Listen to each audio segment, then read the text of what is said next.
Give a big round of applause to Mr. Ron White. All right. All right, thank you very much. How y'all doing?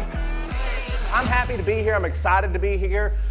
Keegan is one of my friends. He's one of my memory students, I guess you could say that. He contacted me a couple months ago and told me that he had a goal to memorize the entire Bible. And I was like, I got to talk to this dude. This is some crazy stuff. And we had a Zoom call, and by the time we had already talked, he had memorized like the first 16 chapters of Genesis. It was crazy, like in word for word. And I was very impressed, and we've been working together. And I've been sharing with him some of my memory techniques. Now, who in the world am I? Why would Keegan contact me to share memory techniques? Well, 31 years ago, and I know that sounds like it's hard to believe because I look like I'm 24 years old right now, but I am not, okay? 31 years ago, I was older than most of you in this room. I was going to the University of North Texas. I was 18 years old. And after going there for 2 semesters, I got kicked out, guys. I got kicked out of college, all right? Not making light of it, not making fun of it, but I had really, really, really, really bad grades. Take a guess at what my GPA was in college.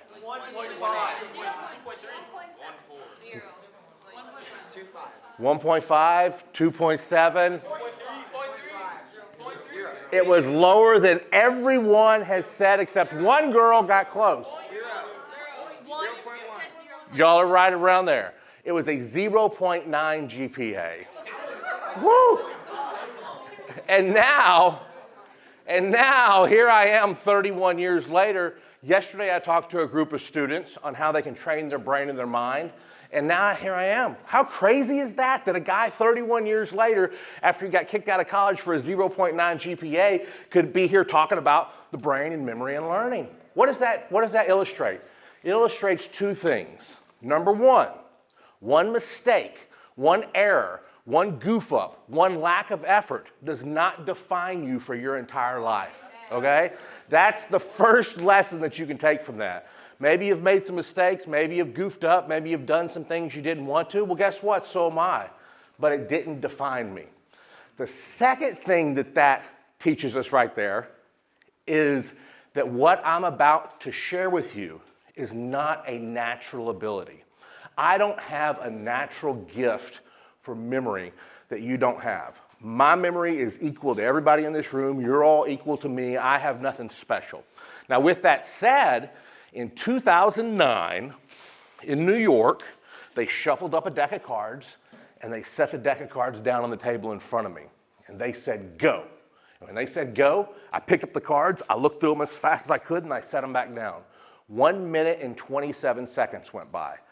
Then I got another deck of cards, and I reassembled that second deck to match the first deck based on my memory, how I remembered it.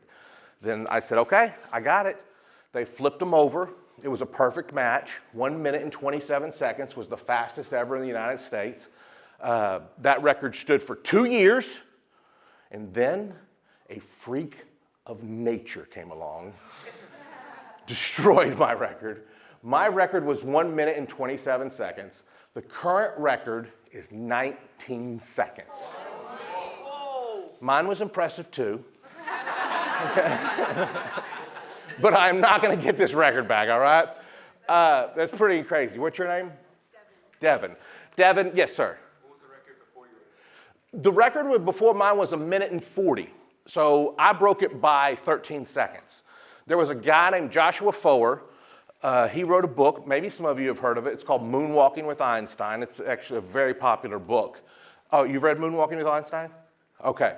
So Joshua Foer wrote that book, Moonwalking with Einstein. And at the end of the book, he talks about, he looked up the clock and 1 minute and 40, he set the record for the fastest to memorize a deck of cards. Then he got a $1.1 million book deal and wrote a book deal about it. And I'm the guy who broke his record. The only difference is apparently I broke it for free, okay? But I'm still the guy who broke his record. That's a little bit about me, and that is enough about me, because this today is not about me. It is about you. It's about what your brains are capable of. It's about what you are capable of. And that's what I want to dive into. So let's have a little bit of fun. Let's start off with a game here, and then let's dive into your memories. Let's expand your memories in your brains and realize, and so we can help you realize how incredible and wonderful you are. Now, although you have a New York Yankees hat on, and that doesn't sit real well with me, I want to start with you. So, and I'm just kidding with you, man. They're on a tear, right? Okay, all right. All right, you're off the hook then. Okay, so share with me your name. Devin? Javin. Devin and Javin. Javin, give me a number between 10 and 99, any two-digit number. Whatever you say, everybody in here is going to write down. So get out a pen and a piece of paper. And Cyrus, I'm drinking out of your bottle. I hope that's okay. All right, Javin, give me a number between 10 and 99, a two-digit number. 88. 88. So everybody write down 88 on a piece of paper. By the way, I'm gonna recommend you write this out in a horizontal row. Don't write it down in a vertical column. Write them out in horizontal rows. 88 is the first one. Justin, a two-digit number. 22. 22. Somebody asked Ronald Reagan how his meeting with Desmond Tutu went, and he said, so-so. 22, so-so. Okay. The gentleman in the red hat, a two-digit number. 17. 17.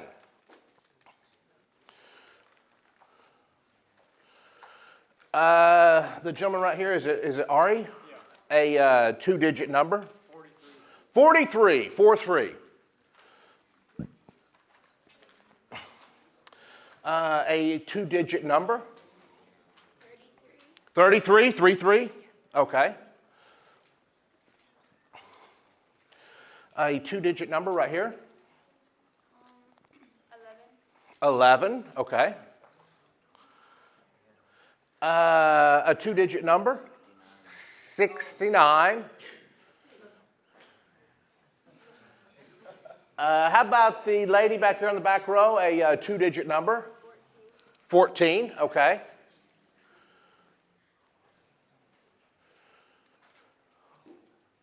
Jaden, a two-digit number? 27. 27. 27. Is it Bennett? Is that right? Bennett, a two-digit number? 86. 86. All right.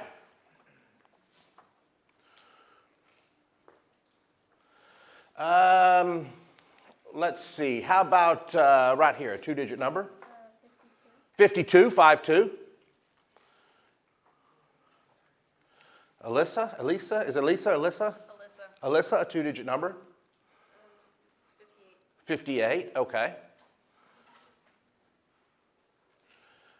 Luke? 46, okay. A two-digit number? Isaiah? 18. And the one before that was 46, is that right? Yeah. Okay. How about the gentleman right here in the champion shirt? 21, blackjack. You want to know how to count cards, don't you? That's why you said that, 21. How about the blue shirt right here, a two-digit number? 96. 96, okay. The gentleman in the red hat, a two-digit number?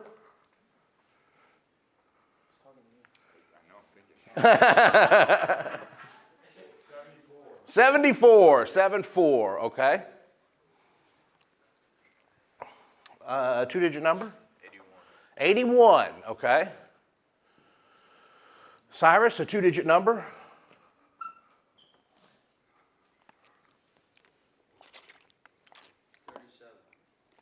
37, okay. Justin, another one, a two-digit number? 63.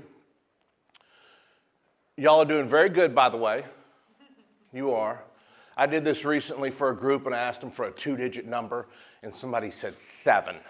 So it was in Texas, you know what I'm saying? I mean, it's impossible to do this there. I'm just joking, guys. I'm a Texan. Okay, so 63, 37, 81. We're going to do 5 more. The lady with the R on her shirt, a two-digit number.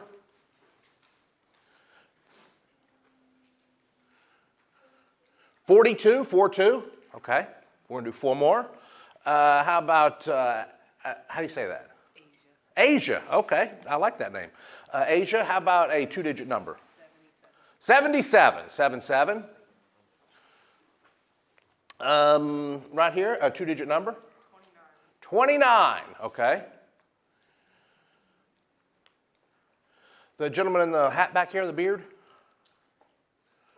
12, okay. And Keegan, a 2-digit number? 49. He was searching for some biblical number, and I don't know why that is a biblical number, but I know Keegan. Or maybe it wasn't. Maybe it was just random. Oh, there was Bible reason for it? It was random. Oh, wow, how unusual. Okay, all right. I thought there was like some spiritual meaning to this number. All right. Okay, so this is what we're going to do. If I did the math properly, you should have a 50-digit number in front of you, 25 sets of 2.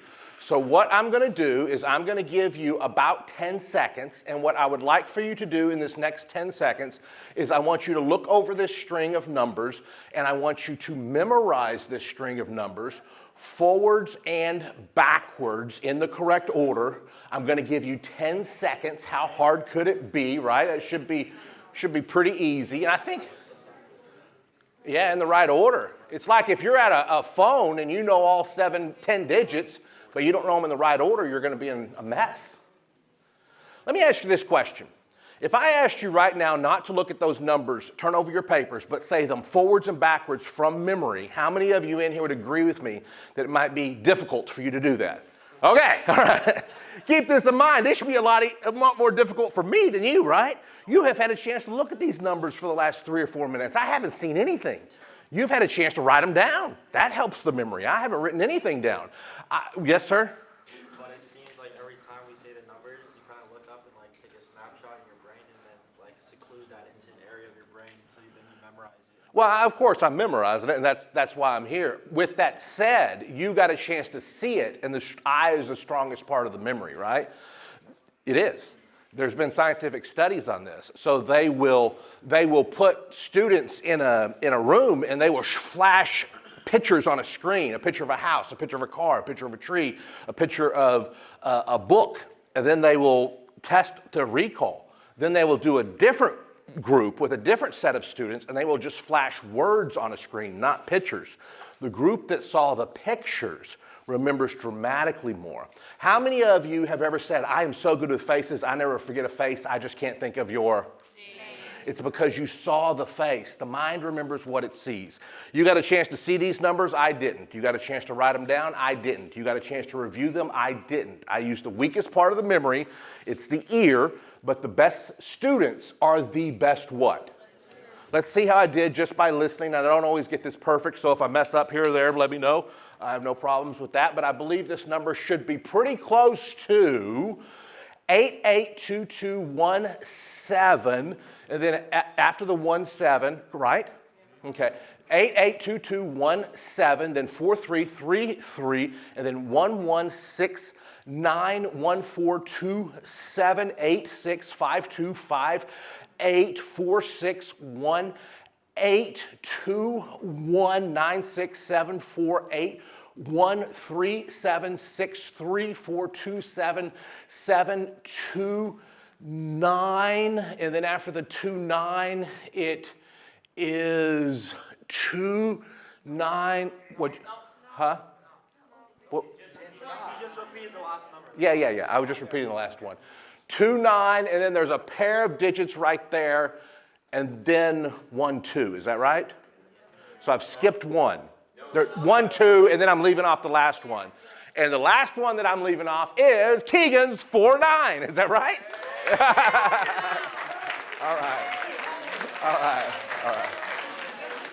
All right. Now, if that's the 50-digit number forwards, now I'm going to say it backwards. No, I'm just kidding. If I could do that, I'd be on that show on the National Geographic Channel, Brain Games. And I am.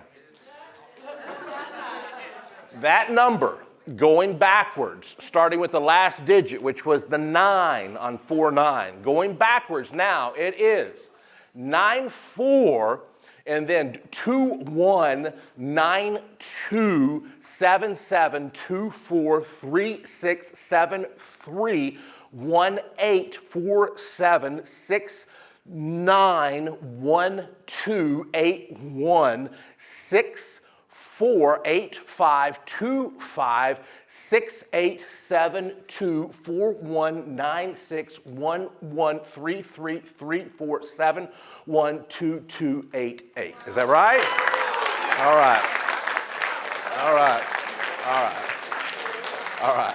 Who in here would like to know how I did that? Yeah. All right, good. Because it is the only thing that I know how to teach you. Okay, all right. What a coincidence. You're in luck, all right? Okay, so here's what happened, guys. 31 years ago, I'm going to the University of North Texas. After 2 semesters, I got really bad grades. I got kicked out of college. I mean, terrible, terrible grades. And I'm not saying that to make light of it or fun of it, because I know you're students and I want to set a good example. But I'm sharing that with you for this reason. Yeah, I made a mistake. I made a mistake in college. I didn't pay attention. I got bad grades, but it doesn't define my whole life, right? And that's the same scenario for you. But during that time, I took a job as a telemarketer calling people. And I called this guy one day and I said, hey, we want to clean your chimney. I was a chimney cleaning company. And he said, we don't want our chimney cleaned. We're trying to sell our house. And I said, well, if you're trying to sell your house, you should have a clean chimney. And he said, I don't know about that, but you are a good salesman. Do you want to go to work for me? He said, I sell memory training seminars. And this was him talking to me 31 years ago. He said, I sell memory training seminars. Do you want to go to work for me? I'll pay you more than you're making now, which was a pretty safe bet, okay? If anybody would have said that to me, they would have been right, okay? If you would have robbed me, you would have just been practicing, all right? I had no money, all right? So I started taking down his information, and my sales manager was like, hey, did you make a sale? I'm like, no, I got a new job. I'm going to teach memory seminars. I went to work for him the next day. I walked into his office, and I said, man, I want this job so bad. This was 1991. There was a guy on The Tonight Show in the 80s. Johnny Carson hosted it, but there was a guy on The Tonight Show named Harry Lorraine. He was on the Tonight Show 27 times in the 80s. And I used to love it when he was on there. He was a memory expert, and he would memorize everybody's names and all that. And I said, man, I've got to tell you what, I want this job. I want to do what Harry Lorraine does. I've seen him on The Tonight Show, but I'm not a genius. I don't know if I can do this. And he said something to me 31 years ago that I'm going to say to you guys right now. He said, Ron, it doesn't matter if you think you're a genius or not. If you follow these 5 steps that I'm about to give you, you'll be able to remember names, you'll be able to remember what you read, you'll be able to give speeches without notes, you'll be able to memorize your homework, you'll be able to memorize poems or verses or quotes, whatever you want. And he said these 5 things are focus, file, picture, action, review. Focus, file, picture, action, review. Focus, file, picture, action, review. Focus, file, picture, action, review. Focus, file, picture, action, review.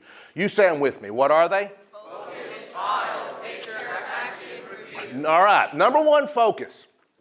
How many of you have ever been introduced to somebody? You're shaking their hand, or you're saying hi. Leviticus. Handshake breaks. 2 seconds later, you're looking at them, and you can't remember what they said their name was again. Does that ever happen to you? 2 seconds later. Now, when this happens 2 seconds later, it's not a memory problem. You're not meeting, is it Jaden? You're not meeting Jaden and then 2 seconds later forgetting his name. That's not the problem. The problem is you're not focused. You're not paying attention. You're walking towards Leviticus and you've never met him before and you're thinking, what do I think of him? What does he think of me? Is he in any of my classes? Have I ever seen him before? Do I still have that stain on my shirt? Could I beat him in basketball? Hey, my name's Ron. And then he says his name and we're not even listening because we're thinking about all these other things in our brain. The first reason we don't remember stuff, and the main reason we don't remember stuff, is we're not listening. We're not paying attention. I'm going to give you a little trick. The next time you go to your friend's house and you're getting ready to meet somebody new, instead of walking towards them and thinking of all these random things in your brain, clear it out of your brain. And this is going to help you not only when you're meeting friends today in high school, but when you're 25 years old and you walk into that company for a job interview. Do this. When you're in that job interview and you walk into an office and somebody's walking towards you, don't think, am I going to get this job? Am I not going to get this job? What do they want to know about my resume? Get all of that out of your brain. Ask yourself this one question. What is their name? What is their name? What is their name? What is their name? What is their name? Do not say that out loud. Okay? By the way, what's the first key to your memory? Asking yourself questions is a great way to focus your brain. In regards to names, ask yourself the question, what is their name? What is their name? What is their name?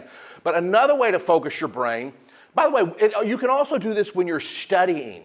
If you've got a book and you're studying for a history test or something, open up that book, read the chapter summary first. Read the table of contents first. Read the back of the book first. Why would you read the summary, the review questions, and the back of the book first? Yeah, you know exactly. Asia said it. You know what to look for. You know what to look for when you're reading. It focuses your brain. Focus is the biggest part of memory. Now, I will say this. This right here is one of the most overlooked brain foods to focus your brain. Drink plenty of water. A dehydrated brain can't focus. I try to drink as much water as I can, and I drink a little caffeine during the day too, so that means I have to even drink more water than if I didn't drink caffeine because it dehydrates you. Good nutrition and exercise will focus your brain. So what's the first key to your memory? What's the second key to your memory? File. You need a place to store it. Have you ever done this? Have you ever studied for a test, and it's a history test or a science test? That information goes in your brain. Hydrogen, on the floor of your memory. Helium, the knowledge goes in your ear, it goes on the floor of your brain. Abraham Lincoln, the knowledge goes in your ear, the floor of your brain. The War of 1812, the knowledge goes in your ear, the floor of your brain. And then you meet somebody named Steve, and then you meet somebody named Lisa. All this is going on the floor of your brain. Then you get a new passcode for your email. That information goes in your ear on the floor of your brain. Then you study for a Spanish test, in your ear, the floor of your brain. And all day long, you're putting information on the floor of your brain, right? You're just tossing it in there. Then you go in to take the test, and as you're taking the test, you can't think of the answer. And you know you studied it. You know it's in there. And what happens to your brain? Your brain goes, oh my gosh, I know the information's in there. No, that's not it. No, that's not it. No, that's not it. No, that's not it. No, that's not it. No, that's not it. You turn in the test. You don't get it right. You walk out of the classroom, and what happens? You remember it. Yeah, your mind goes, ha, remember that? It was the War of 1812. It was in there. Why couldn't you remember it when you were taking the test if the knowledge was on the floor of your brain? Exactly. You didn't organize it. You didn't file it. You didn't put it in a location. Ethan, in a moment, you're going to call out a number between 5 and 25. For example, let's say you said 5. Everybody would count on their papers to the 5th pair of numbers. So let's do it right now. Count to the 5th pair of numbers, 1, 2, 3, 4, 5, and you'll see it's 33, right? So we're gonna do that same thing again, except Ethan's gonna say a number, and I want you to count to it and then yell it out. And we're gonna see who can be the first one to do it. There's gonna be a little bit, one thing I forgot to tell you. I'm also gonna be playing with you. So we're gonna see who gets there first, right? So Ethan, in a moment, when I say go, give me a number between 6 and 25, because we've already done 5. We're going to see who can yell it out the first. 10, 15, 20, 25. Go ahead, go. 21. 21 was 42. Yeah. So how did I get there so fast? Count there right now, and you'll see the 21st pair of numbers is 42. How did I get there so quickly? I got there so quickly because I stored the information in file cabinets in my brain. He says... That is wrong. The 21st number is 77. No, the 21st number is 42. It's 42. Seriously? It's okay. It's okay. So the next question, it's okay. It's okay, Alyssa. I appreciate you being willing to speak up, and I appreciate that and admire that. So here's the next question. The next question is in regards to the brain, what is a file? A file is a location in a room, a spot in a room. And this is what I've done. I've mapped out locations, or I've mapped out spots in my room. Let's do it here in this room. I want everybody to say number 1 is the speaker. So what's 1? Speaker. Number 2 is the plant over here. So what's 2? Plant. Number 3, what are we going to call this thing with the lights on it? What is that? Board. Okay, 3 is a board. So what's 3? What's 1? 2, 3. 4 is the balloons. What's 4 in the corner? Number 5 is the exit sign. What's 5? 6 is the camera. What's 6?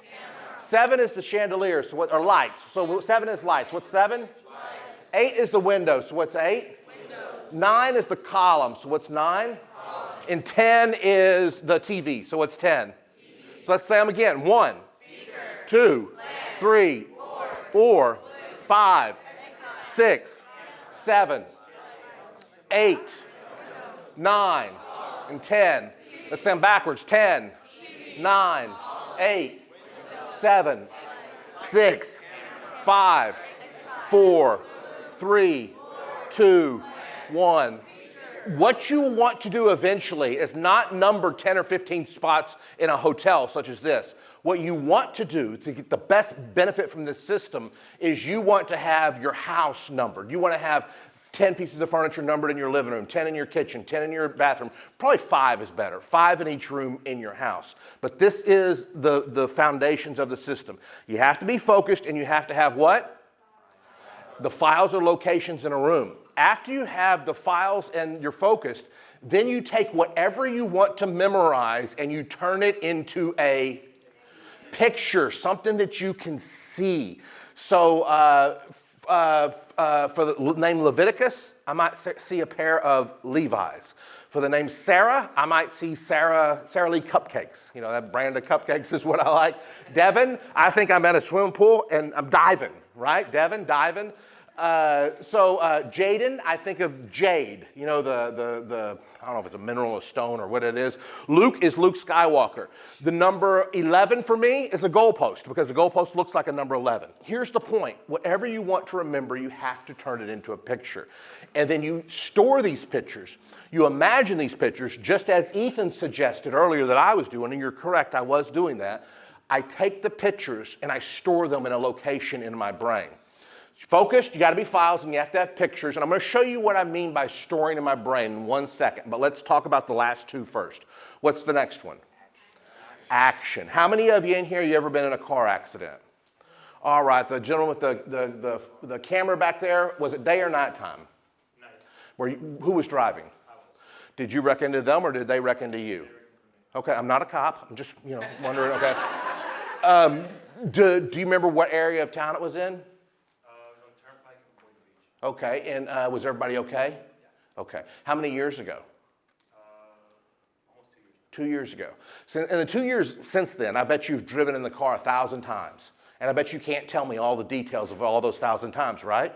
Why can we, and maybe one of them was yesterday. Why can't we remember 2 years ago clearly, but we can't remember yesterday? The answer to that is action and emotion. A car accident has action and emotion. And when something has action and emotion, our memories will remember it longer. So we're about to imagine spots around this room, but we need to do it with action and emotion, right? So say that with me, action and emotion. What's number 4? What's number 1? Well, you're right. What's 1? Focus. 2, 3, 4, and emotion. And number 5, what's the last one?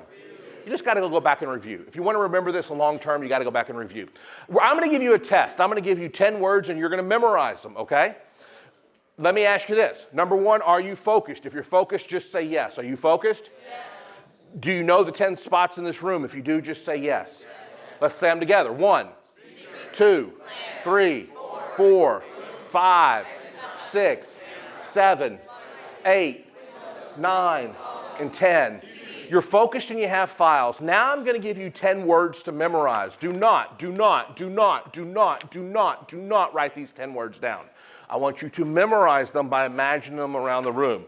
The first word I want you to memorize is counting, like you're counting on your fingers. I want you to see you're over here and you're going 1, 2, 3, 4, 5, 6, 7, 8, 9, 10. The word counting is right here. What's right here? What is our number 2 file in this room? On the plant, I want you to see Luke is over there standing on top of the plant, or maybe you are, and you're balancing yourself on top of the plant. So what's over here on the 2? Balance. What's over here? Over here on number 3, I want us to take the word bold, and let's create a picture for it to remember. I know what I think of when I think of the word bold. What do you think of? Huh? A writing font in bold. That's actually what I thought of. It is. I think we should even make it better and more active, though. So I saw somebody said a rhino. Yeah, rhino. Okay, so you got a rhino, and he's got the word bold written on the side of him. He's crashing through there. So what's crashing through there? A rhino with Bold. What are we doing over here? What are we doing right here? What is our number 4 file? I want you to see, what's your name? Huh? Hareni?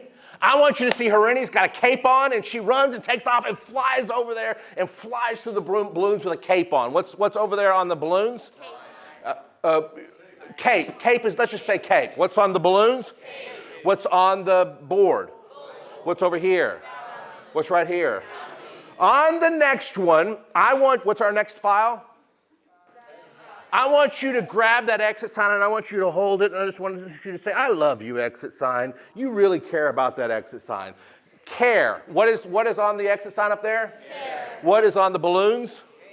What is over here? Bold. Number 6, what's our file?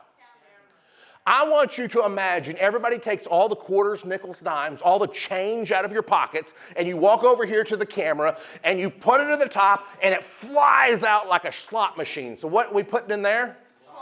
Coins. Change. Let's say change, though. What are we putting in there? Change. What are we putting on the exit sign? Care. What are we putting on the balloons? Change. What are we putting on the board? And what are we putting on the one before that? All right, on the next one, what's the next piece of furniture? Lights. Leviticus takes his chair and he sets it up there, and now he's sitting on top of the chair. Those lights, there's a chair up there, and you're sitting on top of them. So what is up there? Chair. What is on what is on the exit sign? Chair. Number 8, what's our file? I want y'all to see a lion, roar, like from the Wizard of Oz, the cowardly lion. I want you to see the lion roaring through that window. What's jumping through the window? Number 9, what's your file? On the column, I want y'all to see a laboratory experiment. We're over there and we're pouring all the solutions, and maybe the experiment explodes in the lab. I want you to imagine those balloons is different helium balloons. Helium is in the periodic table, right? Lab is the key word over there. So what's over here on the column? Lab. What's on the windows? Lab. What's on the chair? What's on the camera? What's on the exit sign? What's on the corner? What's on the board? What's on the plant? And what's right here? Now what's our last one, number 10? I want you to see 2 people up here and they're getting married. They say, I do, I love you, and they're getting married and you're watching it on TV. What is up here? Marriage. I just gave you 10 words and you just memorize them by placing them in spots in a room. It is exactly how I memorized that number, 882217433116914278. It's exact same way. I placed that in pieces of furniture in my brain. You just took these 10 words and placed them on pieces of furniture in your brain. Let's review one more time and say them together. What do we put here? What do we put here? What do we put here? What do we put there? What do we put on the exit sign? Right under there? Here, here, here, and here. Give yourselves a hand. You did a great job. Number 1 to 10 on a sheet of paper, and see how many of those you can recall. Just real quick, see how you can do with that. Which one, the first one? Don't write speaker, but write counting.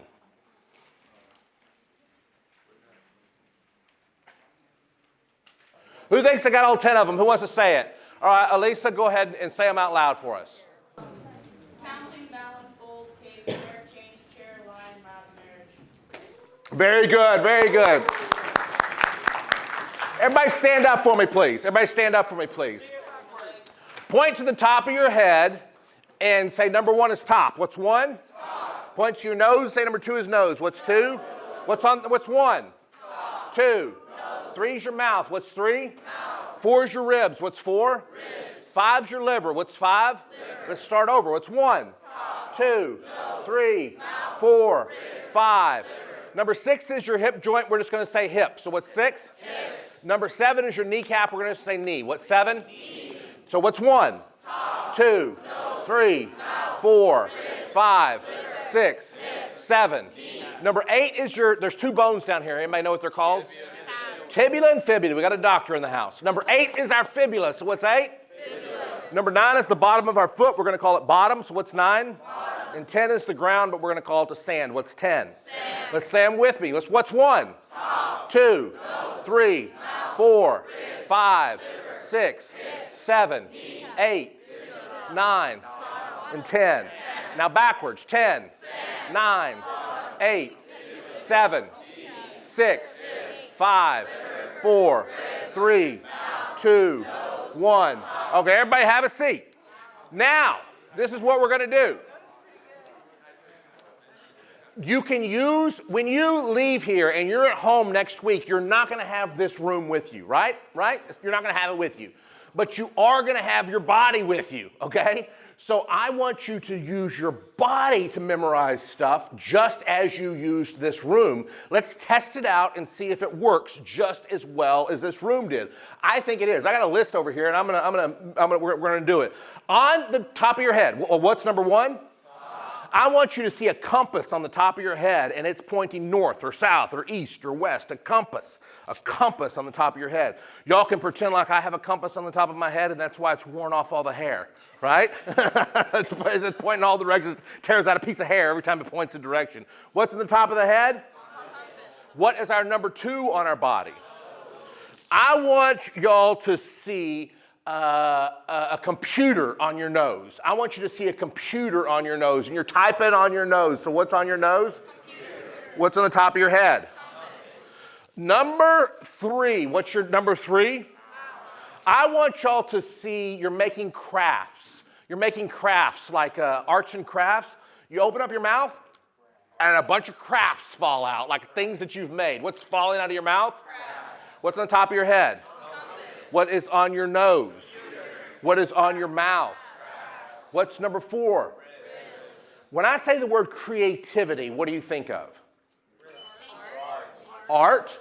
Okay, I want you to see your painting, creative art on your ribs. You got all these painting, you're painting on your ribs. What's on your ribs? What's on top of your head? Nose.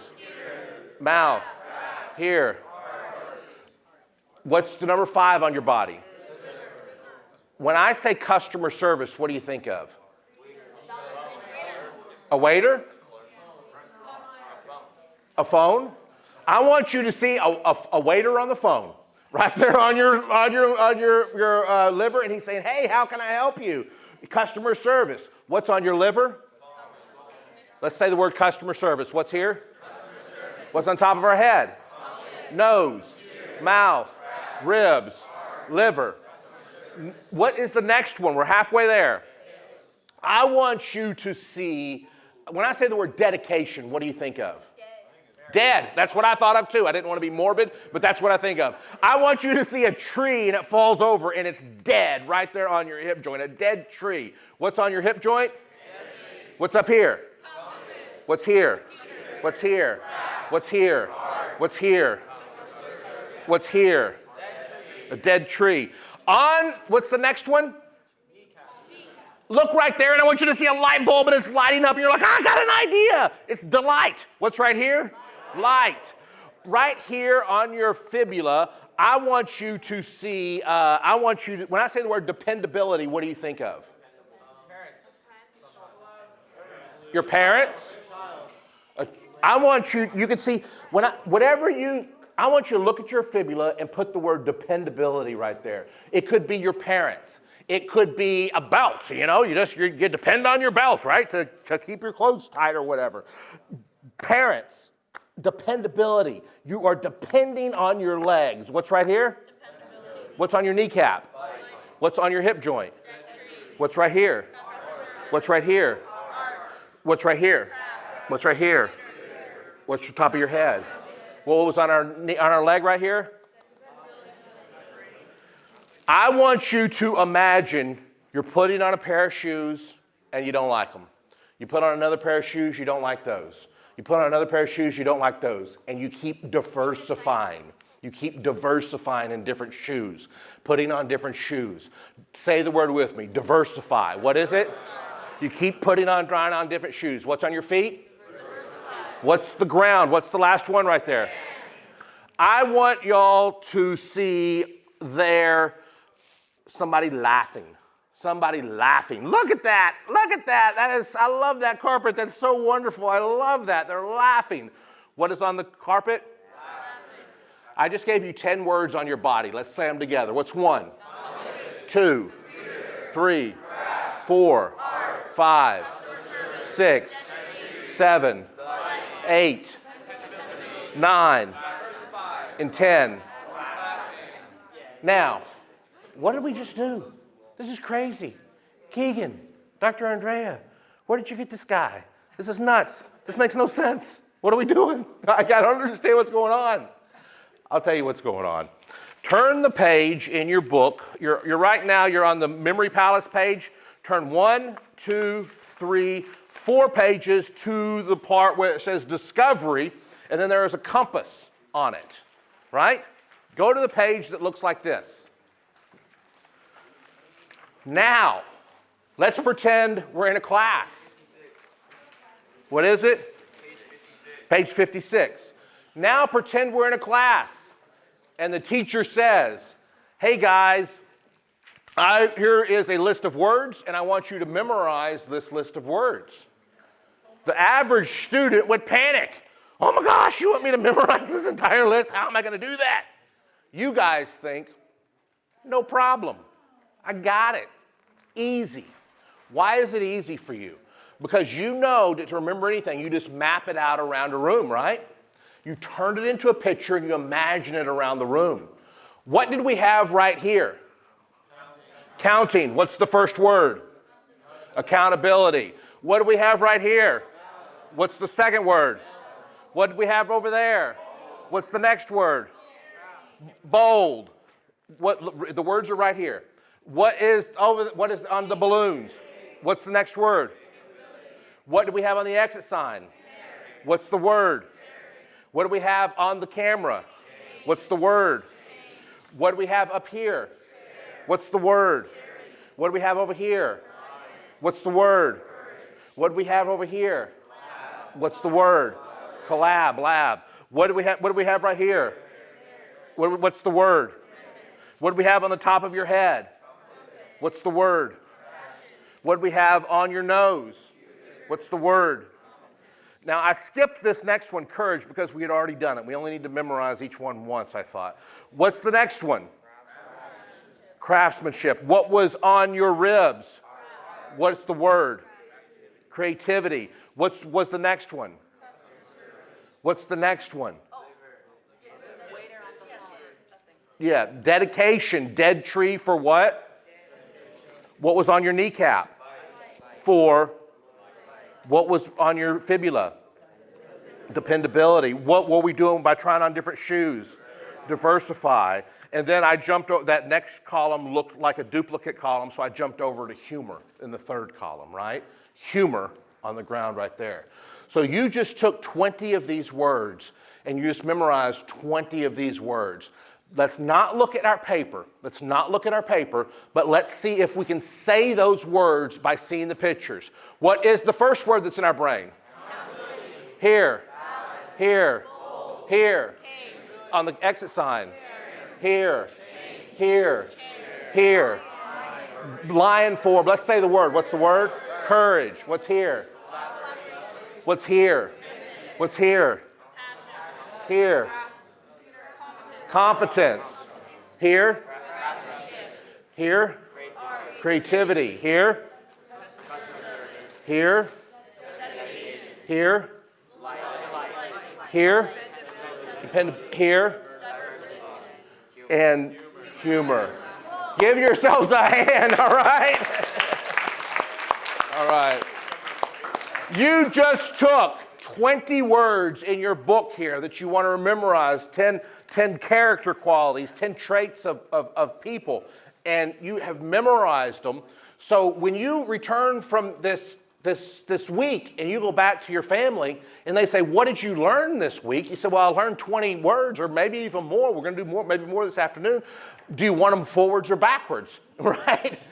You could say them forwards or backwards. Let's say them backwards. Let's start at the ground. What's here? What's here on our feet? What's right here? What's right here? What's here? What's here? What's here? Mouth. Here. Here. Here. There. Here. Here. Here. Exit sign. Balloons. Here. Here. And here. Guys, the greatest computer in the world is your brain. It is you. The challenge perhaps you have had before in memorizing information is not that you're not smart or not that you're not an intelligent person. The problem, if you've had a problem, it's because you didn't have the owner's manual that showed you how to use your memory. The next time you want to memorize something in one of your classes at school, pick 10 spots around the room. Then imagine the answers to the test around the room. Then when you're taking the test, the teacher's going to say, Ethan, stop looking out the window. The answer's not on the window. Yes, it is. Okay, all right. Got an answer on her, too. She just doesn't know it. My time is up. So now I'm going to do another session this afternoon. This time is up, but let's review real quickly. What are the 5 things that you need to memorize anything? What are they? Focus, file, picture, action, review. What is one of the most overlooked brain foods and you should have a lot more of it? Water. What question are you going to ask yourself when you're walking towards people from now on? What's their name? What's their name? What's their name? Give yourselves a hand, guys. You did a great job. I do jujitsu. Jujitsu is my form of exercise. And I've done it for about 8 years now. And what I will tell myself before I go into a jujitsu class is I will tell myself, after this jujitsu class, there's going to be a test. And there's never a test. But I tell myself that before every class. Why? Because it forces me to pay attention, right? It forces me to okay, there's going to be a test after this. And then when I get in my car and I'm driving home, I give myself the test. I'm like, what did you learn from this? So that's a way that I focus myself, by telling myself there's going to be a test after this. And then I give myself the test. But, okay, so say those 5 things with me again. What are they? Focus, file, picture, action, review. Number 2, what is a file? In regards to the memory, what is a file? It's a location, right? What were you going to say, Ethan? I was going to say like a location where you kind of store something. Exactly. It's a location. And earlier, whenever I was memorizing, Ethan pointed it out really well. He said, I could tell whenever you were memorizing that number that you were pausing and segmenting it in a portion of my brain, right? And that's exactly what I was doing. I was putting it in a 31 years ago, I was 18 years old. So can everybody do the math? Let's do the math. What is that? 49. There you go. Booyah, we got a mathematician over here. 31 years ago, I was sitting in a class just like you. And on a sheet of paper, the guy teaching the memory seminar said, draw a map of your house. I drew a map of the house I lived in 31 years ago. I drew that map out that day. That map, that house, is what I use today to memorize that 50-digit number. So what that means is I haven't lived in that house in 30 years, but I'm still using it to memorize. So what that means is you can use the current house that you have, you could map it out. You could use your friend's house, you could use your cousin's house, you could use your favorite restaurant, you could use your school, you could use anything. What is the third thing that you need to memorize anything? Picture. Whatever you want to remember, it has to be a picture. And what's the fourth thing? Action. And what's the last thing? Review. When you're studying for a test, when you're trying to learn something, after September 11th, I joined the military, okay? And I served 8 years in the Navy from 2002 to 2010. In 2007, I was deployed to Afghanistan. When I returned from Afghanistan, I remember being in Afghanistan. I arrived July 5th, 2007. And within about 2 hours of being in the country, I did my first convoy. And over the next 5 months, I did 51 convoys. And clearly I came back just fine. Not everybody did. The convoy that left before me, the guy never came back. And the guy sitting beside him in the seat came back, but he came back without his eyes. And then I get to travel around and do these memory seminars, and I didn't necessarily think it was fair, right? So I wanted to pay tribute to the men and women who died in the war in Afghanistan.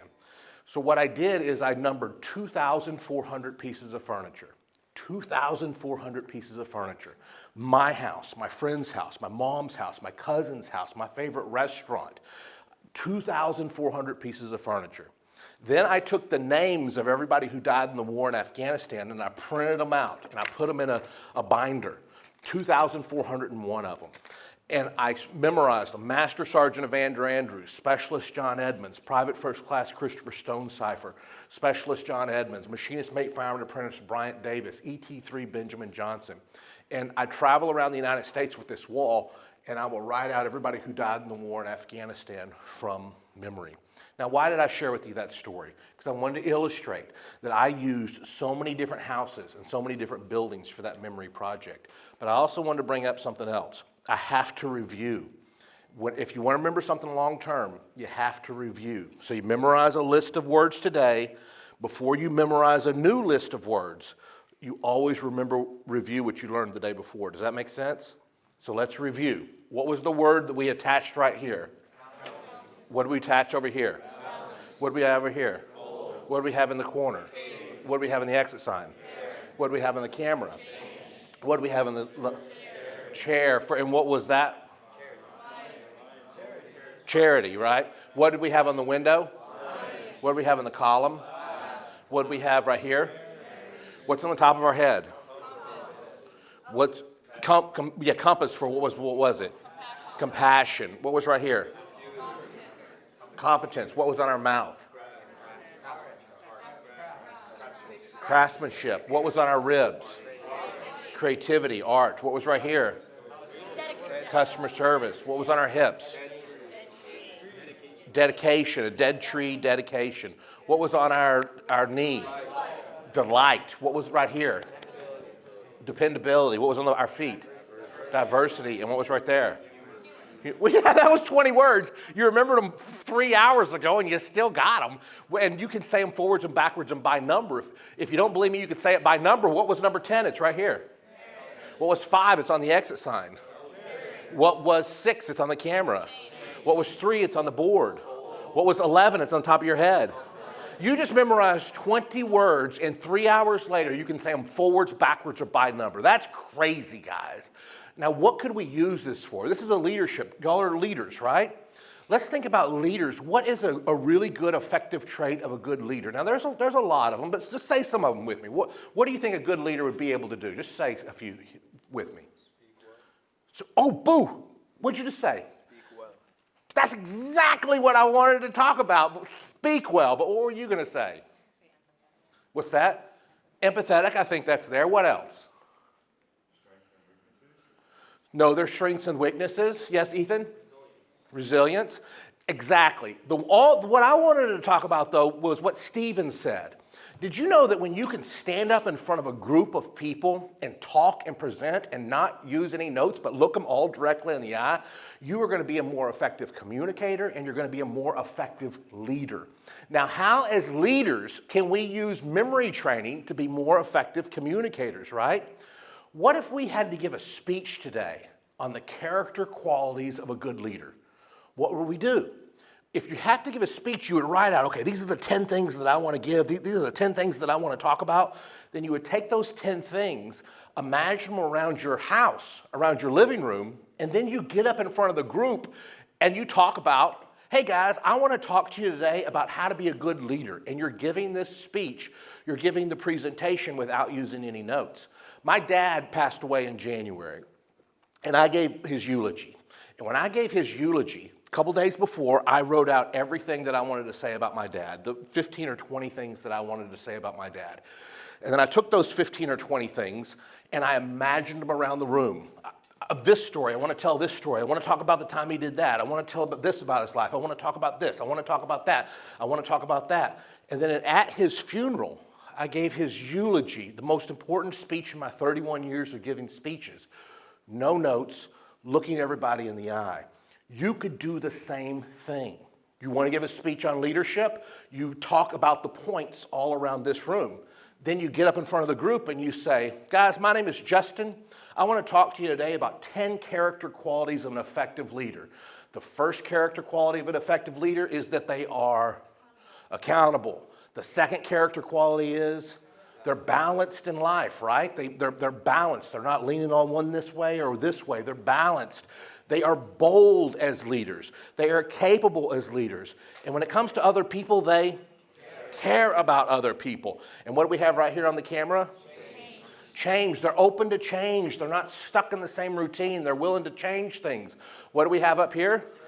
They give to charity. They donate their time. They give back to others. They are courageous. What's the next one? They collaborate with others. And then finally, what do we have right here? When they make a commitment, they stick to it. Do you see how you could use this system to give a speech or a presentation and not use any notes? What you have learned so far today, you could give this to give a speech or a presentation and not use any notes. That's going to make you a more effective leader. The next time you have to give a speech, whether it's a class at school or it's any type of class, a speech at a funeral, write the 15 things down you want to talk about, see them around pieces of furniture in your house, get up in front of the group and give that speech or presentation without using notes. It will set you apart. I remember when I was in college, I learned this technique. I got kicked out of college, then I learned memory training, then I went back and took a couple classes. One of the classes I took was a communications class. And I used this system to give a speech in the communications class, not using any notes. And the teacher, she was back there, ready to grade. She was ready to give me a grade, So she was like, all right, I'm going to grade him now. And about 90 seconds into it, she realized I wasn't using notes. I'll never forget it. She went like this. She went. And she sat there for 8-9 minutes while I give my speeches, looking at me like, how in the world is he doing this? And of course, I got a good grade on that speech. So what was your question? So let's say you're doing a test and the teacher gives you like a sheet of things to memorize, and it's like paragraphs of things instead of like a word. Use the same thing. What would you suggest? My name's Hope, by the way. Hi, Hope. Good to meet you. So if you want to memorize, okay, first of all, if you want to memorize a paragraph of things, the way I do that is I go in and I highlight or I underline the main words, okay? Now, the only time I memorize something word for word is if it's a poem or a quote or a verse or something like that, or a song, that has to be word for word. If it's something like that, I'll do it word for word. But if you have a paragraph and you just need to remember the main points, memorizing that word for word is going to be just too much time and it's not worth it, right? So go through it and underline or highlight the key words, the main ideas, and then memorize those, placing those around spots in a room. Can you do it word for word? Yes, it's just going to be more involved, okay? So let's take there's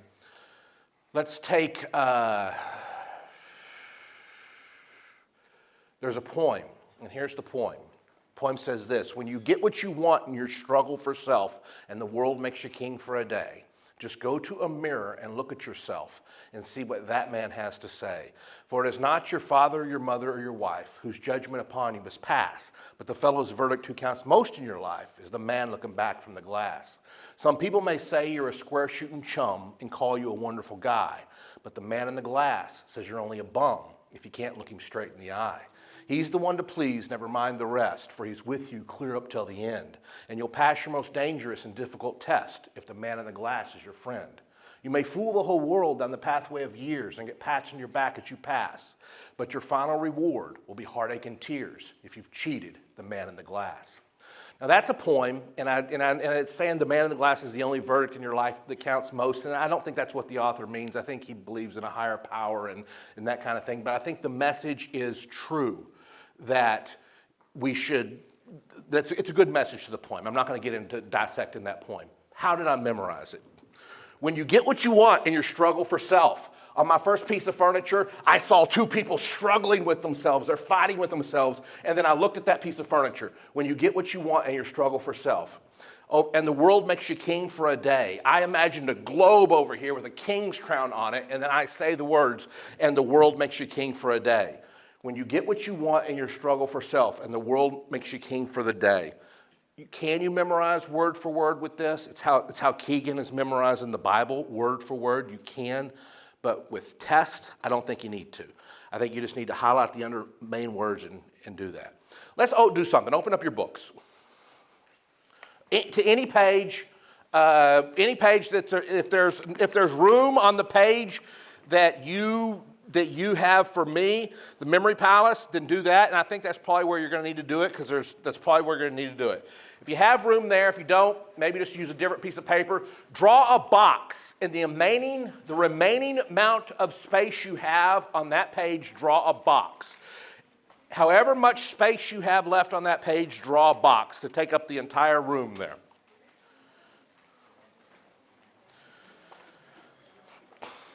Now draw a line down the middle of the box and draw a line across the box.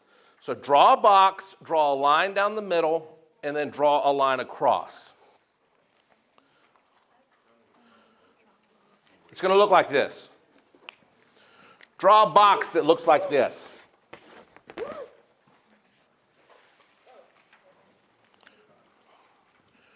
Once you have drawn a box that looks like this on that piece of paper, I want you to imagine that this is a representation of your house or wherever you live.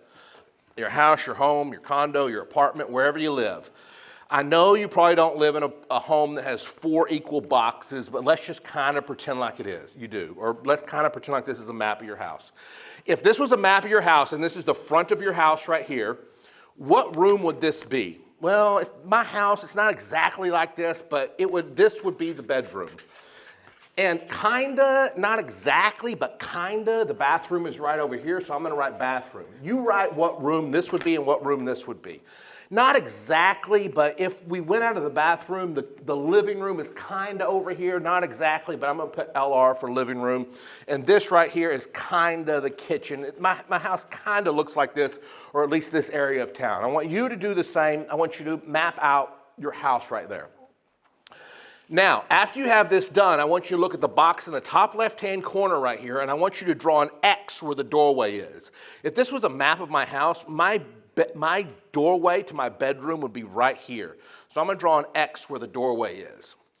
Now, after you have an X where the doorway is, I want you to imagine you are standing on that X, in that X, and I want you to look around the room, and just like we did here, I want you to go around the room like a clock and pick 5 pieces of furniture around the room. For example, this is what my house looks like. Number 1 right here is a desk. Number 2 is a bed. Number 3 is a dresser. Number 4 is a TV, and number 5 is a picture. So I want you to draw an X where the doorway is, and then go 1, 2, 3, 4, 5. Number 5 pieces of furniture. Everybody's is going to be different. I want you to pick big pieces of furniture, not small pieces of furniture.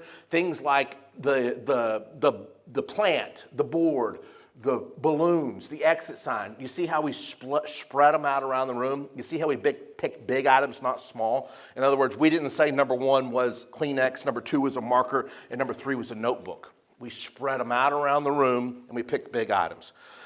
So number 5 in this room. Once you've numbered 5 in this room, draw an X where the doorway is for this room, and do the same in this room, and make this room 6, 7, 8, 9, and 10.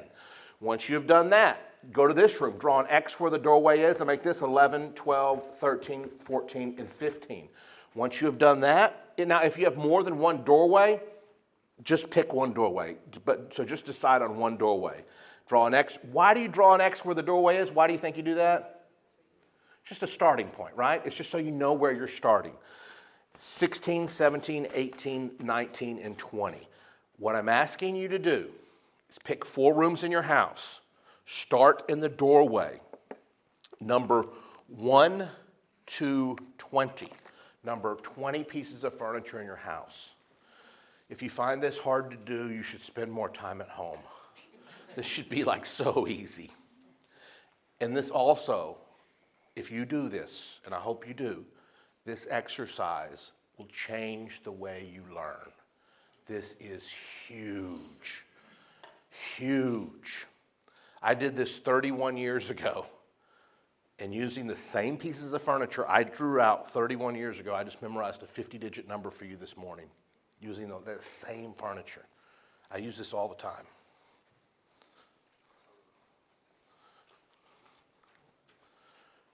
Like if you have a bed in one room, should you use a bed in the next room? Is that what you're asking? You can, as long as you're focusing on what's different about them. So if you use a bed in one room and maybe it has a wood frame, focus on that. Who asked the question? Maybe you focus on that. If you, in the next room, maybe you focus on the blue pillows or something like that. Try to focus on what makes them different. But you can. You can imagine if I have 2,400 pieces of furniture numbered, and I do, that I have lots of chairs, lots of TVs, right? I'm going to go ahead and talk. Some of y'all are writing, but I'll go ahead and talk just to kind of move us along. One of the things that's going to hurt you the most when you're taking a test is stress. Stress is the worst enemy to your memory. When you're trying to learn, when you're trying to memorize, when you're trying to take a test, sometimes, a student will know the information, but go in to take the test, and they get stressed out. They get to a question, and they don't know the answer to it, so they get really stressed out, and they start thinking, oh my gosh, if I don't do well on this test, this is going to happen, and this is going to happen, and it's just stuff that we don't even need to be thinking about. It stresses us out, and we don't do well on the test. There's 2 skills that I'm going to share with you to help you with this. Number 1, when you're taking a test, if you get to a question you don't know, instead of stressing out about it, skip it and go and answer the ones you do know. The second thing I'm going to tell you to reduce your stress for taking tests is to whatever you need to know for the test, visualize it on these pieces of furniture that you're drawing out right now before you go in and take the test, and it will reduce your stress because you'll be prepared. This is what we're going to do. Everybody stand up and have your papers in your hand. I want you to imagine you're walking around the room, you're walking around the house, these pieces of furniture that you just numbered, and I want you to say them out loud. I want you to visualize yourself walking around the house, and I want you to say these pieces of furniture out loud. Try not to read your paper, though. I want you to have it in your hand. Go ahead and have it in your hand as a cheat sheet. But if you get stuck, look, so this is what it's going to look like. You're going to say number 1's a desk, 2's a bed, 3's a TV, 4's a picture, 6 is a closet, 7, oh, I can't remember what 7 was. And then look at it, oh, 7 was a shower. 8 was a window, 9 was a toilet, 10 was a sink, 11 was a closet, 12 was a corner, 13, I can't remember what 13 was. Oh, 13 was a bed. Does that make sense? You're going to try to say as many as you can without reading your paper. Say them out loud. Everybody's going to be talking at the same time. And then whenever you get done, sit down, but don't sit down until you're done. Y'all ready? Okay. Even if you're the last one standing, stay standing until you're done. Here we go. Say them out loud. Say them with me. Number 1 is a desk. You say yours. Number 2 is a bed.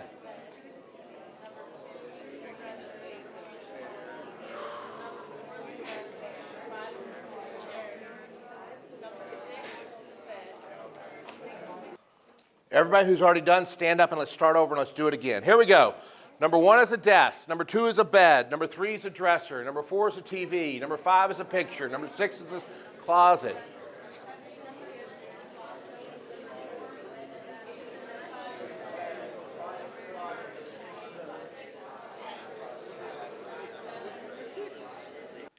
Okay, all right. These 20 pieces of furniture, I hope that you use these. The next time you have to stand in front of a group and give a speech or a presentation, I want you to write out the 10 or 15 things that you want to talk about and imagine them on these 20 pieces of furniture. And then I want you to get up in front of that room and without looking at your notes, give the speech or presentation without using any notes. The next time you have a list of words that you want to memorize, whether it's words like we memorized in here, or if it's points to something you're studying in the class, imagine them around the room. Now to test that this is possible, I'm going to give you a memory test and we're going to memorize 20 words to see if this is possible. So do not write these words down. Imagine them on the pieces of furniture, okay? So number one, are you focused? If you're focused, just say yes. Are you focused? Yes. Do you know the 20 words that you just wrote down, the 20 locations? If you do, just say yes. Okay, I'm going to give you 20 words now, and I want you to imagine them around this house. Are you looking at that first piece of furniture right now in your mind's eye? You don't have to look at it on your paper, but in your eye, in your mind. The first word that you're going to write down is imagination. What's a good picture for imagination? Dreaming. I want you to see somebody there. They're dreaming. They've got the cloud above their head. There's a cloud above their head, and they're imagining something. They're dreaming something on first one. What's the word you're imagining? You're memorizing those? Say it out loud. Now let's go to the next piece of furniture. I want you to see a meteor, an asteroid, boom, and it makes an impact right there on that piece of furniture. The word is impact. What's crashing into that piece of furniture? Impact. What's on the word before? What's on the one before? Go to the third one in your brain now. When I say improvement, what do you think of? Growth, getting better? A tree? Improvement? Okay, I want you to see a tree and it's growing, it's growing, it's getting bigger. But as you see that on number 3, say the word improvement. So look at that piece of furniture in your mind right now. See the tree getting bigger and say improvement. What is the word? Improvement. What's the word before? Impact. What's the word before? Impact. Go to the fourth piece of furniture in your brain. And I want you to imagine you're climbing inside that piece of furniture. You open the door to that piece of furniture, you climb inside and say the word innovate. Innovate. What's on number 4? Innovate. And we're saying innovate because we're getting inside that piece of furniture, right? What's on the first word we did? Imagination. The second word? Impact. Third word? What's the fourth word? Innovate. Now, number 5, in that room, what's the greatest invention that you can think of? A wheel. Let's go with the wheel. I like that. Let's imagine a wheel as inventions. Look at that piece of furniture in your mind, and I want you on number 5, and there's a wheel spinning on that wheel, spinning really fast. See that in your mind and say invention. What's on number 5? Invention. Let's say the 5 words in this room now. What's 1? 2, 3, 4, 5. Invention. So 4 is innovation because we're going inside the furniture, right? We're getting inside the furniture for, what's the word? Innovation. Innovation. 5, what was it? Invention. Invention. The wheel is a great invention. I can't disagree with the wheel. Is probably one of the most groundbreaking inventions. Number 6, are y'all in the next room now? I want you to see a judge's gavel and boom, boom, boom, boom. A judge's gavel is hitting that piece of furniture. Say the word justice. Imagine that and see justice. What's on 6? Justice. What's on 5? What's on 4? What's on 3? What's on 2? And what's on 1? What was on the last one we did, number 6?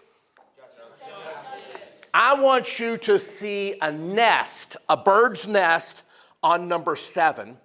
And in that bird's nest is a king's crown. It's a king nest, kindness. So on number 7, I want you to see a king and a nest for kindness. What is on 7? Kindness. What's on 6? Justice. Number 8. When I say leadership, what do you think of? You're top of the Mount of Everest. So for you, you see a mountain and you're on the top and you say leadership. For others, you said somebody following you, right? So you see somebody walking and people following them. Whatever picture you see doesn't matter, but see a picture for leadership. Do you got that picture in your mind? For everybody, it can be different. And then say the word leadership. So what's on 8? Leadership. What's on 7? Kindness. What's on 6? What's on 5? What's on 4? What's on 3? What's on 2? What's on 1? Number 9, you got your location in your brain there?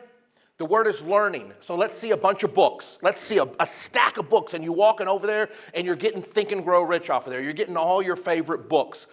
Books, the word is learning. Look at number 9 and say learning in your mind's eye. I got a bunch of books stacked up there, and all my favorite books. What is on number 9? Learning. What is on 8? Leadership. Maybe you're at the top of a mountain, or maybe people are following you up the mountain. Leadership. What's on 7? 6, 5, 4, 3, 2, 1. Now, on number 10, you're on the last piece of furniture in your second room. Is that right? I want you to see the word local. What's a picture for local? Close. Okay, I want you to see a bunch of people. They're standing on that piece of furniture, and they're all real close to each other. They're local, right? They're close, local. So what is on number 10? Say the word local. What's on that one? Local. Maybe you could see somebody running around and they're crazy. Loco, right? Loco? That's what I see, loco. But you can see local, people standing close. What did you have on 9? Learning. What did you have on 8? What did you have on 7? Before that? What was on the last one in that room? The last one in that room. Local. And for me, local, you might see a gas station, a local gas station or something. You know, there's something local in your neighborhood. Number 11. Go to the next room now. Are y'all there in your mind's eye? I want you to, when I say the word mastery, what do you think of? What'd you say? Okay, mastery. Somebody said like a karate master. Somebody said that around here. So let's see that, a karate master, right? A karate master on that, a sensei, mastery. See a karate person kicking that door, a karate master, mastery. So what's on number 11? Mastery. What was on the one before, 10?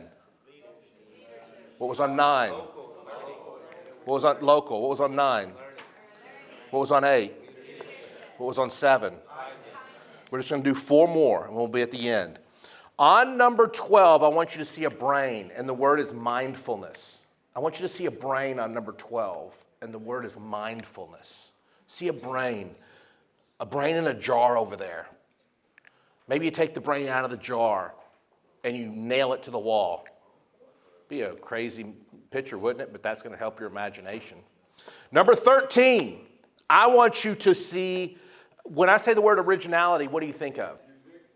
Music. Let's play somebody playing some original music on number 13. They're playing the piano and it's original music. See that, hear the music, and say originality. Say it with me. What are you going to say? Originality. What was on the one before?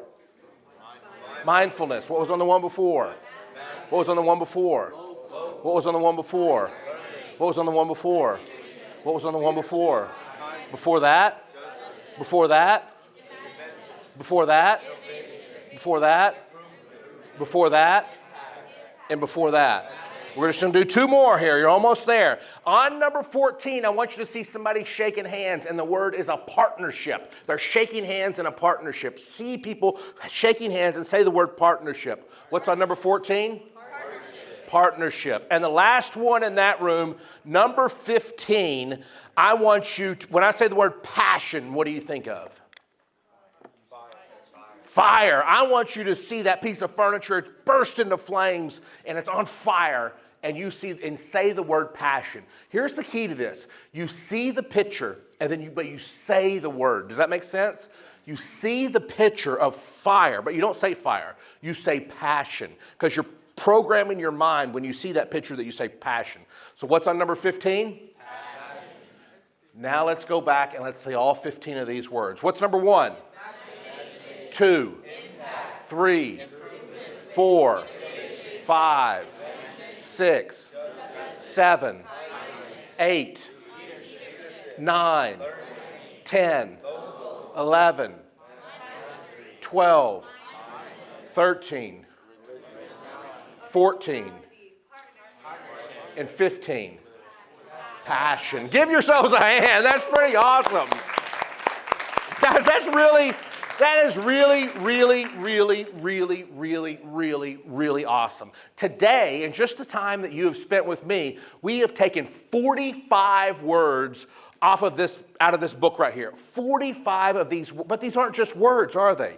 These are character qualities that a leader, that we all strive to embody, right? So when you leave this conference and you go back to your families and you go back to your friends and they ask, what'd you learn about? Oh, you know what? I learned about these character traits that I want to think about for the rest of my life. Oh, what are those character traits? Oh, well, I'd be happy to tell you what they are. There's 45 that I got in my brain right now. And they are accountability, balance, boldness, capability, caring,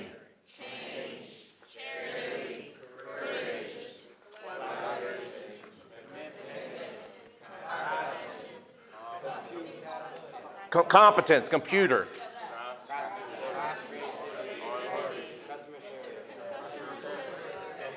dedication, delight, dependability, diversity, humor. And then in your house, you go to that, and what is it? Imagination, invention,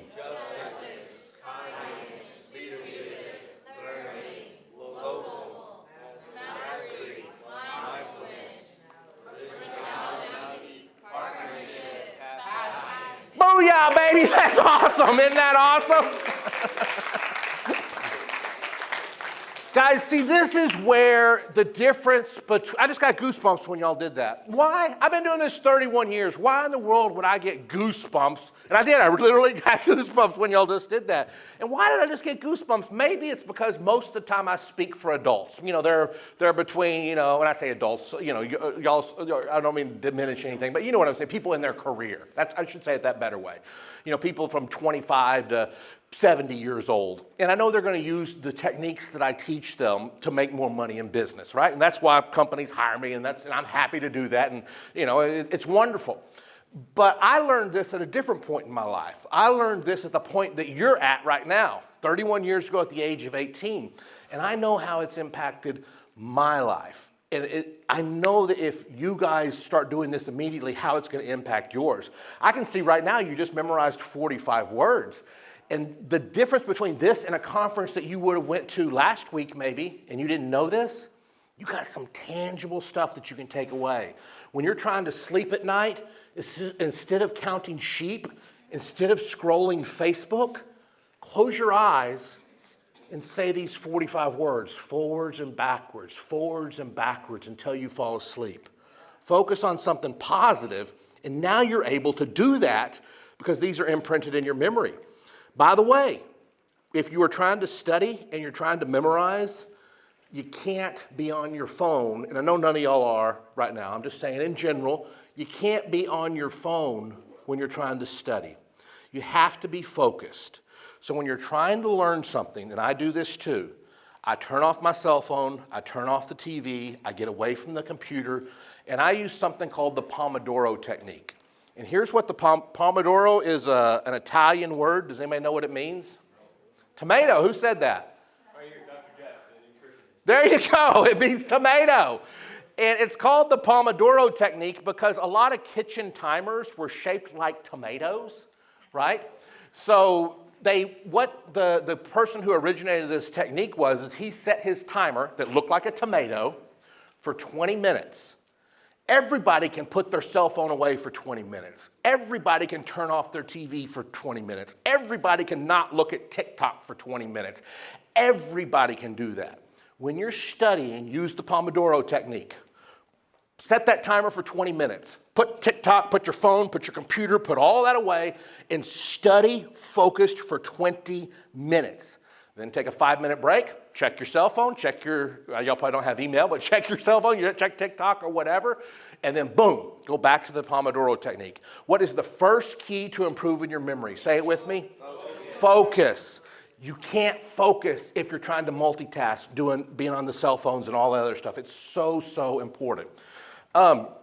Right now, I'm speaking at a conference, at least I hope I am. I've got some conflicting information on that in the last 3 or 4 hours, and it's somewhat stressing me out, but I'm moving forward as if it's still happening. I'm speaking on a conference actually here in Miami in a month. I hope. I don't know. But it's a guy named Patrick Bet-David. And he has have you heard of Patrick Bet-David, or you just nodding? Okay. You know who he is? Yeah. He's having a conference here, and he wants me to write out his book, word for word. Not word for word, but thought by thought on a wall. So I'm memorizing it, and I got about the first 120 pages done. I'm doing it exactly like you are memorizing right now, but I wanted to spotlight Keegan for something. So Keegan told me of a technique where he was, for example, in this book, it says your path to creating wealth, entrepreneur or entrepreneur. And we don't need to figure out what that means. It's about his book right here. But I was trying to memorize that, and I couldn't get the words right. And then I remembered something I learned from Keegan.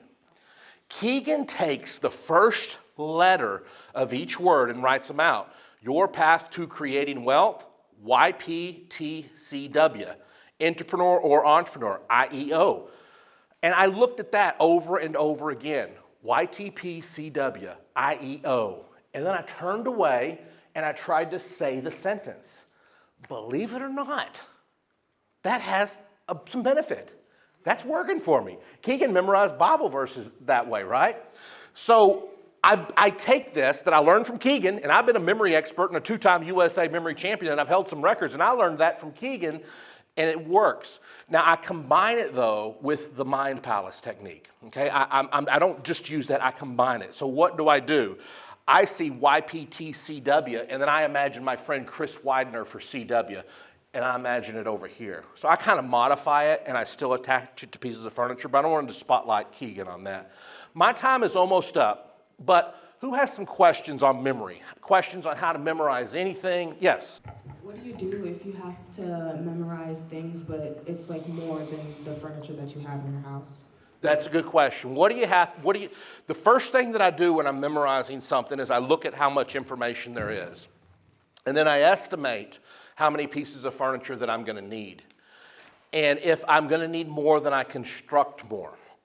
Let me give you some ideas. When y'all go back to school in a couple weeks, is that right? Is that when school starts? When you go back, let's say you have 6 or 7 different classrooms, right? The first day of class, this is what I want all of y'all to do. You don't have to do it. I'm just saying it's what I would recommend. The first day of class, I want you to sit in that first class, and I want you to number 10 pieces of furniture in that room. When you go to the next class, I want you to number 10 pieces of furniture in that room. When you go to the next class, number 10 pieces of furniture in that room. At the end of the day, you have 60 or 70 pieces of furniture numbered, right?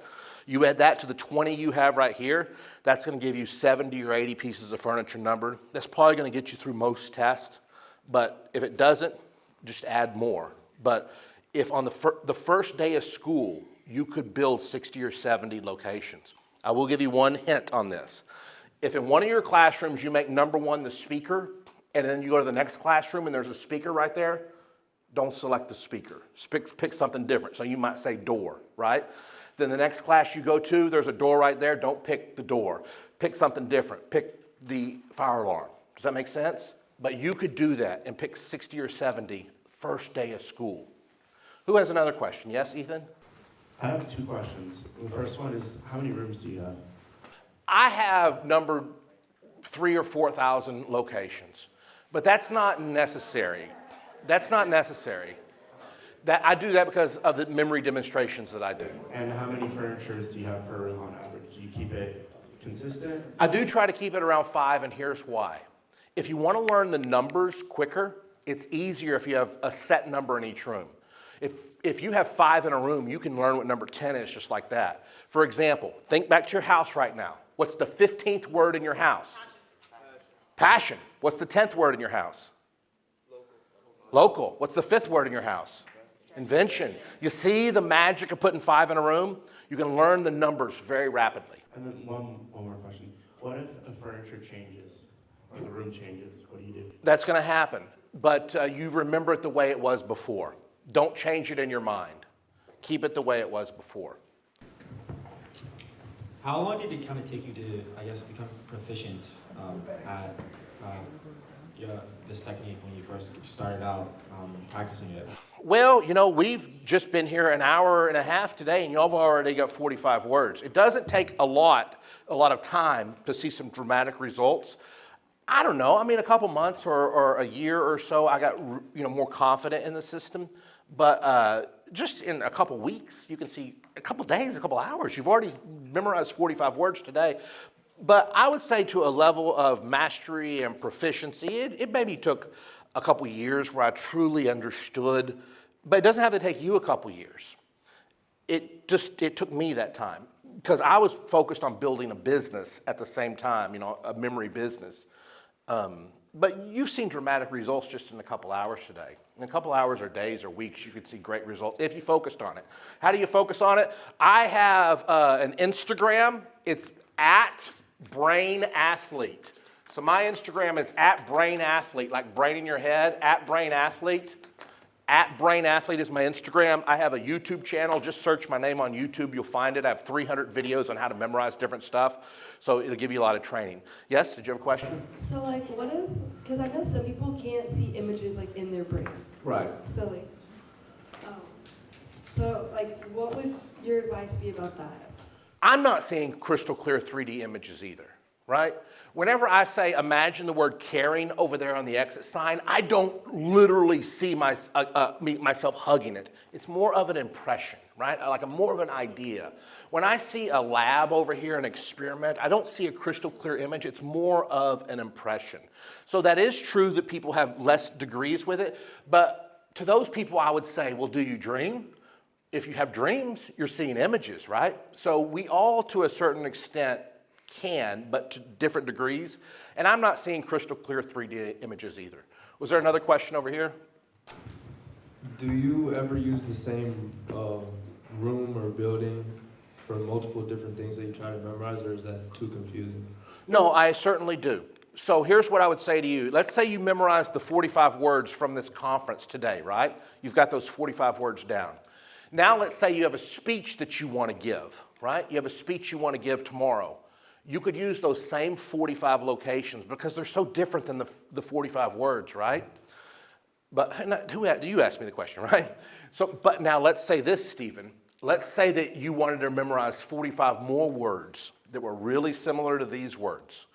Do not use the same location. Do not reuse it because you would confuse it because they're so similar. Does that make sense? So if you study for a history test and you fill up your files, we call these things files. If you fill up your files with your history test and then tomorrow you got a science test, use them again. No confusion. But if it's another history test and it's within the last couple weeks, then don't do it. If it's 3 months later and you don't even remember that other stuff, then use them again. One of the things I've always wanted to learn to do is have a technique to memorize names. Because I feel like there's probably got to be some tip you know to do that. Yeah. So we've got about 3 minutes here? Okay, so can I get Luke to come up here? And one more volunteer. All right, come on up. All right. Leviticus, why don't you come up here too? I'm going to pretend like I never met these people before in my life. What's the question you're asking yourself as you're walking towards these people? What's the question? What is their name? What is their name? What is their name? What is their name? When you remember names, you don't attach the names to pieces of furniture in a room, right? You attach the name to the person. You look at something unique on their face and you select something that stands out on her face.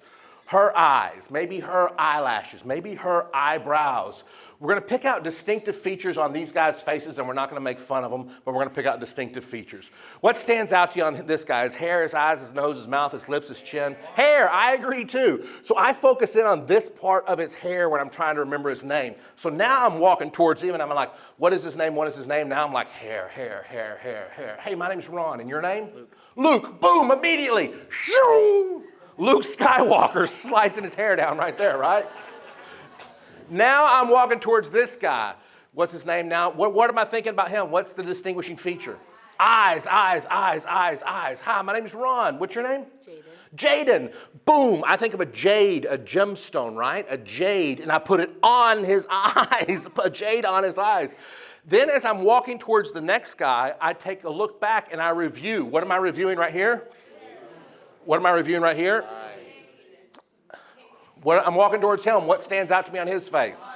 Smile. Okay, smile, smile, smile. My name's Ron. What's your name? Leviticus. I take a pair of Levi jeans and I imagine that he's eating on them. He's chewing on them, right? I got those Levi jeans and I'm pulling them around like this by the Levi's. So what is on his mouth? What's right here? And what's right here? Give these folks a hand. They did a great job.